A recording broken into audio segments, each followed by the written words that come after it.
question: if the half-life of carbon-14 is 5,740 years, how can coal and oil be hundreds of millions of years old and still burn and emit CO2? There's a slight difference between C14 and CO2. So carbon, which is your carbon atom, right, is in multiple forms. So the form that carbon is in when it's in a tree is going to be different from the form of the carbon when it's in you, because you've got carbon in you.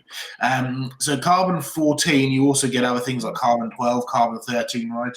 It's effectively to do with your electrons and the way that they're interacting. So carbon-14 is the byproduct of decomposition in the upper atmosphere, which produces a radioactive material which is constantly trying to form equilibrium.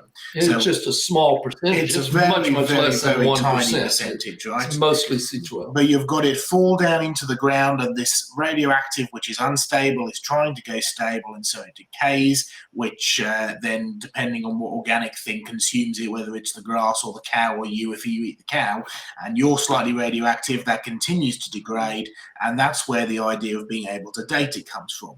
But carbon-14 is still a tiny, tiny fraction of the total carbon volume. Coal is a different form of carbon, which you, of course, can burn. Energy is neither created nor destroyed, it just changes form. So when you burn coal, that is emitted in the form of heat and light, and it releases the gas, which is CO2, into the atmosphere, which is carbon and oxygen, right? And so that's then no longer a single atom, it's a compound. And that's the whole other, climate change and everything go on there for ages. But they are slightly different things. They don't always equate together just because they've got the same name in that sense. But you can go to creationresearch.net, click on the Q&A, and you'll find stuff both about coal and carbon-14 on there.